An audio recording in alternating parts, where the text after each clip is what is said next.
এই যে সেই আমাদের ওই যে মেয়েরা সেই মানে ইনস্টাগ্রামে সেই ফর্সা হওয়ার যে ওদের একটা ওষুধ, এই যে বলেন কি? এইটা থেকে ওরা সাফা হয়, এই যে ফিল্টারগুলো। और अभी तो रुको, क्लाइमैक्स अभी बाकी है। ব্যাক ক্যামেরা করে দেখাচ্ছে, এই যে দেখো দেখা যাচ্ছে, এই যে দেখো এইগুলা এইগুলা সে কালো কালো ভুঁতা ভুঁতা মেয়েগুলা ওরা বালের ছাপা হয়ে যায় কী করে আমি জানি না।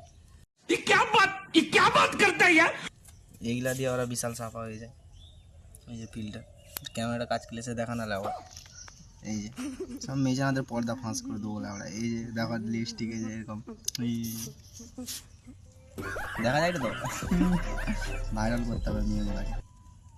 ওই যে দেখো না সুন্দর সুন্দর ফিল্টার, এই দেখো দেখেছো এইগুলা না সব কালো কালো ভুঁতা ভুঁতা যে মেয়েগুলো ফর্সা হয়ে যায় দিয়ে নিজেকে বিশাল একটা ইনস্টাগ্রাম একটা কীভাবে হিরোনি হিরোনি ভাবে নিজেদেরকে।